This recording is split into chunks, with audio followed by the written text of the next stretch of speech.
Assalamu alaikum wa rahmatullahi wa barakatuh. I'm Abdurrahim Green. You're joining me for the proof that Islam is the truth. And today I'm going to be talking to you about the stories of those people who heard the Quran.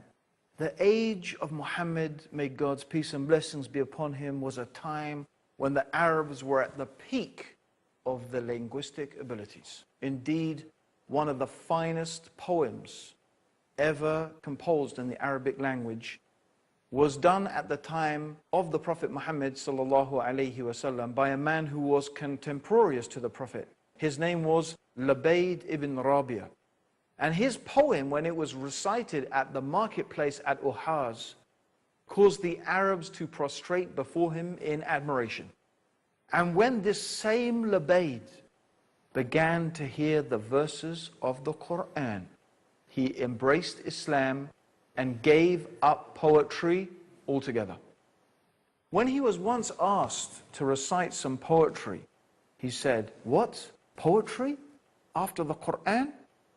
Indeed, many of the Arabs entered Islam just from hearing the Quran because they knew that it was conclusive proof of its divine origin. They knew no man could produce the like of the Quran and its eloquence. You see, the challenge of the Quran was not to produce, as some people might suppose, an amazing piece of literature like Shakespeare or Shelley or Keats or Homer or any of these great literasts. No. The challenge of the Quran was something much more fundamental. Because the Quran differed in its very structure. The very structure of the Quran was different from anything that had preceded before it in the Arabic language. And you see, in the Arabic language, poetry falls into 16 different bihar. The word bihar means sea. Why? Because each poem moves according to a different rhythmic pattern.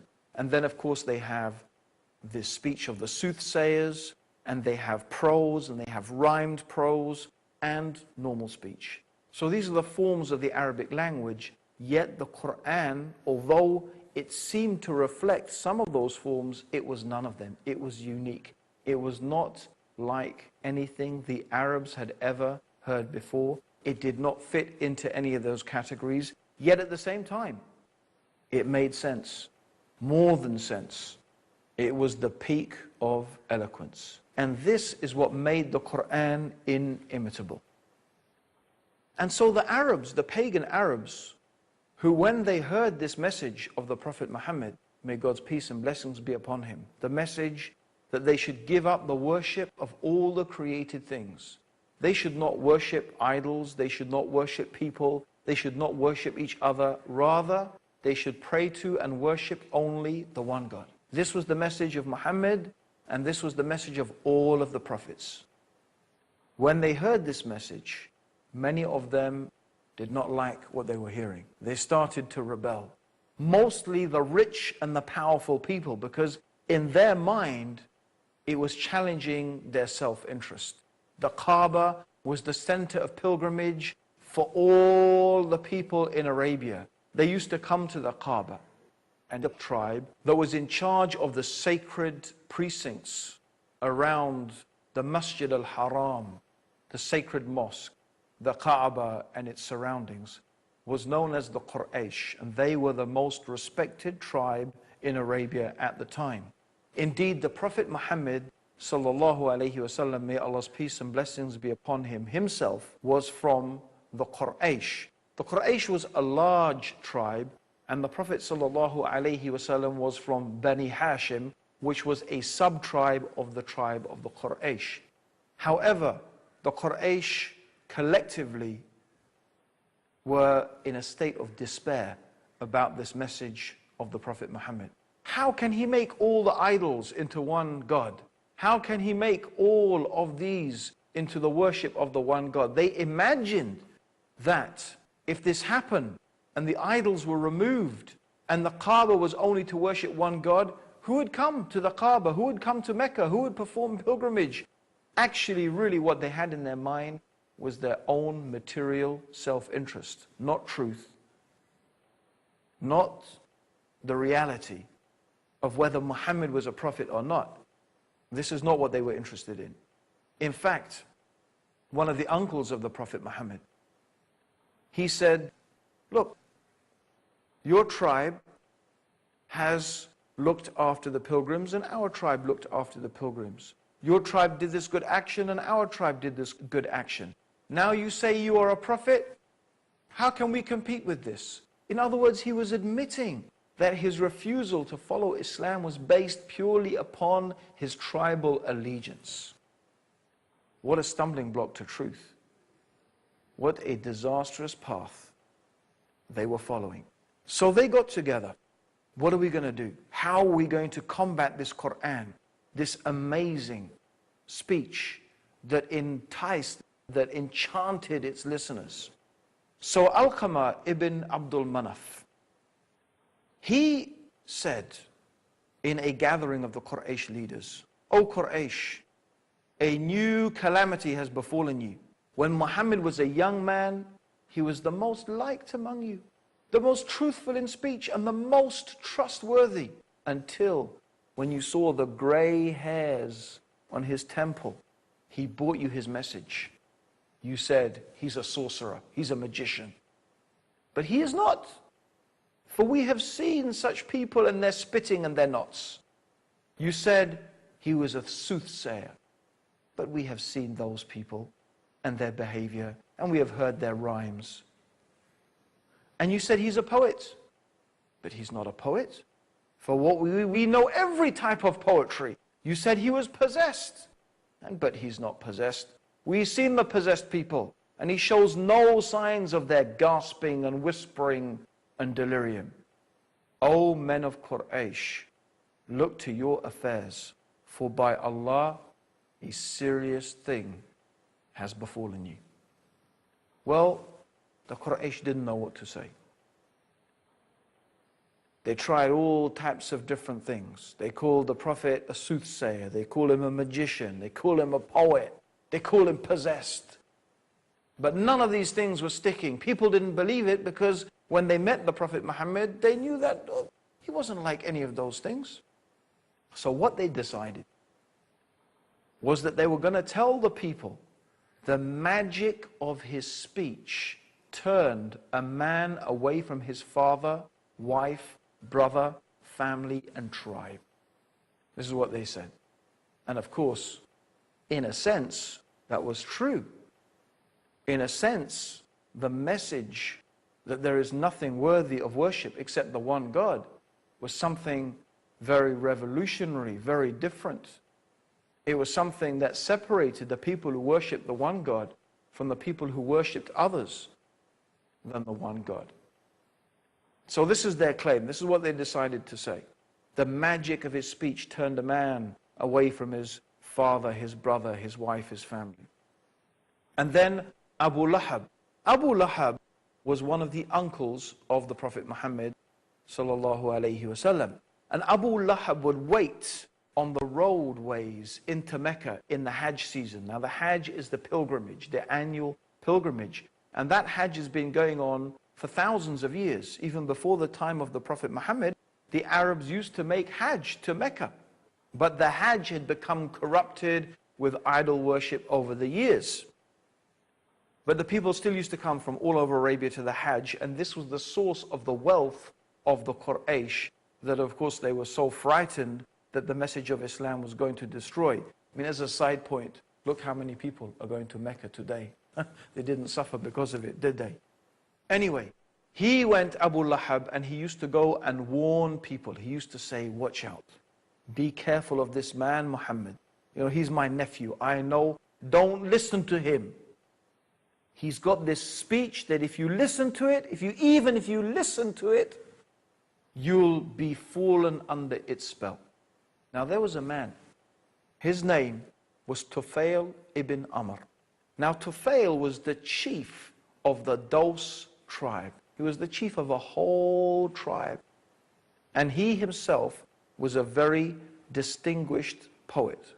So he was an important man in society, the chief of his tribe. He was a poet, and he was on his way to Hajj. And as he arrived in Mecca, he was accosted by one of these Meccans, telling him all these stories, warning him, said, Muhammad this, Muhammad that, watch out for this man. He's so dangerous, you have to watch out for him. So this is what they were saying. Now I'm going to tell you the rest of his story after the break. Don't go away. Come back, listen to us, listen to this amazing story of Tufail ibn Amr and how he became Muslim by listening to the Quran.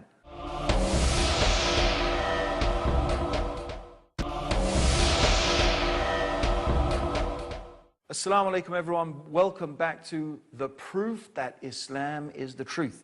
And today we're talking about the stories of those people who heard the Quran and how it influenced them and affected them. And today we're talking about Tufail ibn Amr, the chief of the Daws tribe, he was on his way to make Hajj, pilgrimage to Mecca. And the Quraysh, the leaders of the Quraysh, were waiting for him. They were waiting, telling the people, don't listen to Muhammad. His magic of his speech is going to make you go mad and turn you away from everything that you know and you love. So this is his story. He says, I approached Mecca. As soon as the Quraysh leaders saw me, they came up to me and gave me a most hearty welcome and accommodated me in a grand house. Sure knew how to look after people. Their leaders and notables then gathered and said, O Tufail, you have come to our town, and this man, he claims he's a prophet, has ruined our authority. Notice, he's ruined our authority and shattered our community. We are afraid that he would succeed in undermining you and your authority and your community, just as he has done with us. Don't speak to the man. On no account listen to anything he has to say. He has the speech of a wizard, causing division between father and son, between brother and brother, between husband and wife. And they kept on telling me the most fantastic stories and scared me by recounting tales of his incredible deeds. I made up my mind then not to approach this man or speak to him or listen to anything he had to say. The following morning, I went to the place of worship, went to the Kaaba and made tawaf around the Kaaba as an act of worship to the idols that we made pilgrimage to and glorified. I put cotton in my ears out of fear that something of the speech of Muhammad might affect me. As soon as I entered the place of worship, I saw him standing near the Kaaba. He saw the Prophet Muhammad standing near the Kaaba. He was praying in a fashion which was different from our prayer. His whole manner of worship was different. The scene captivated me. His worship made me tremble, and I felt drawn to him despite myself, until I was quite close to him. Notwithstanding the precaution I had taken, God willed that some of what he was saying reached my hearing, and I said to myself, what are you doing, Tufail? You are a perceptive poet. You can distinguish between the good and the bad in the poetry. What prevents you from listening to what this man is saying? If what comes from him is good, accept it. And if it's bad, reject it. I remained there until the Prophet left for his home. I followed him and he entered his home, and I entered also, and I said, O Muhammad, your people have said certain things about you to me. By God, they kept frightening me with these things and keeping away from your message until I blocked my ears to keep out your words. Despite this, God caused me to hear something of it, and I found it good. So tell me more about your mission. The Prophet ﷺ told Tufail about the mission, and Tufail said, and then he recited to me Surah Al-Falaq. And he said, I swear by God, I have never heard such beautiful words before. I had never heard such beautiful words before. Neither was a more noble mission ever described to me. Thereupon I stretched out my hand to him in allegiance and testified that there was none worthy of worship except the one God, and that Muhammad was truly the messenger of God. And that's how I entered the religion of Islam.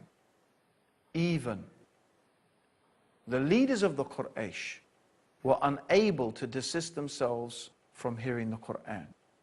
Tufail heard the Quran, and as I said, he heard it and he became Muslim. But actually, even the leaders of the Quraysh, they were unable to desist and to resist. In fact, according to the seerah, or the biography of Ibn Ishaq, he mentions one incident when Abu Sufyan, who was one of the leaders of the Quraysh, and Abu Jahl and Abu Akhnas, they sneaked out of their houses in the night to listen to the Prophet reciting the Quran, hiding in their places until dawn. They sneaked out of them and they stayed listening to the Quran until the dawn, hiding. And on the way home, they bumped into each other and they reproached one another, saying, "Don't you ever do that again. For if one of the weak-minded fools sees you, it will arouse suspicion in their minds." So they all promised. But this happened 3 nights in a row. 3 nights in a row, they snuck out to listen to the Prophet reciting the Quran, and again they bumped into each other until they took a totally solemn oath. They swore that they would never do it again. This is the question, my dear listeners, that I want you to put to yourself. How is it possible for an unlettered and unlearned man, not versed in poetry, to be able to produce a work of unrivaled eloquence and perfect rhetoric, so that even the assembled experts and masters of all the forms of poetry in the Arabic language were unable to produce the like of its smallest chapter? Indeed, they chose to fight the Prophet rather than meet this challenge. The flower of their nobility were killed, their trade and reputation destroyed. How could they choose this rather than count the verses of the Quran? Let us look at another story. This is the story of Umar ibn al-Khattab. He became one of the strongest defenders of Islam. But before that, he was one of the most violent enemies against the Muslims. He took it upon himself to physically abuse and attack the Muslims. And things became so bad for the Muslims that they were forced to flee. And this was something unheard of.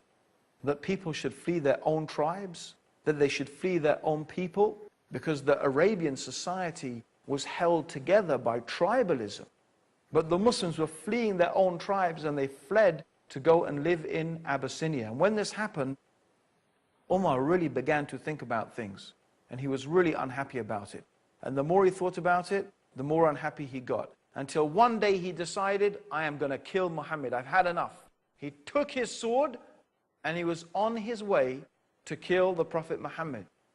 But on the way, he met one of the people who had become Muslim secretly.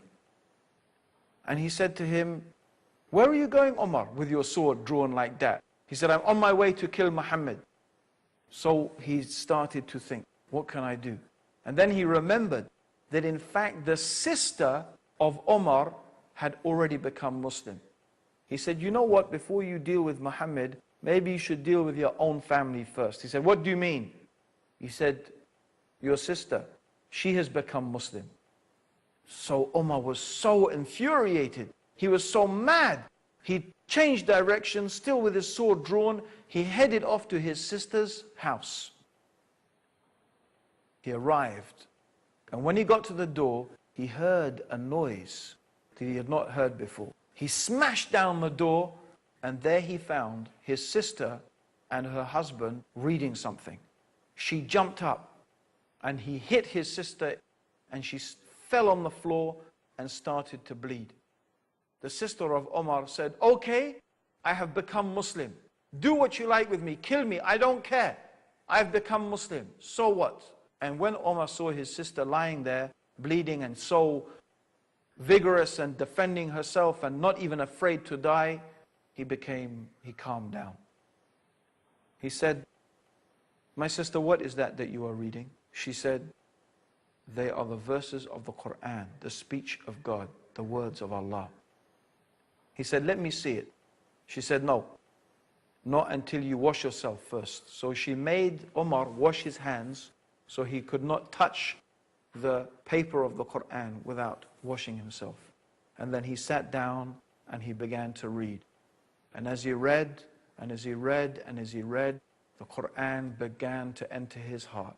He put the Quran down and he went off. He went to the place where the Prophet Muhammad sallallahu alaihi wasallam was. "Where is Muhammad?" he said. There people were saying, "Muhammad, it is Umar. He has come." The Prophet said, "Let him in." Umar came. He said, "O Muhammad, I testify and bear witness that there is nothing worthy of worship except the one God, Allah, and I bear witness that Muhammad is the messenger of Allah."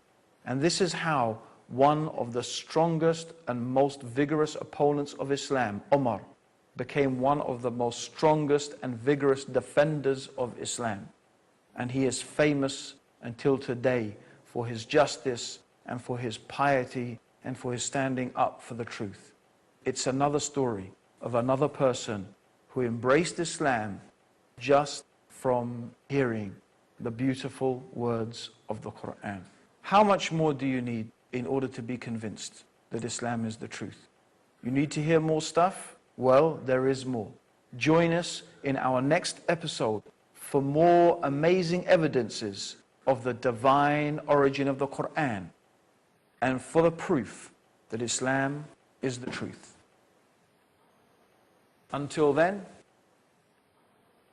Assalamu alaikum wa rahmatullahi wa barakatuh.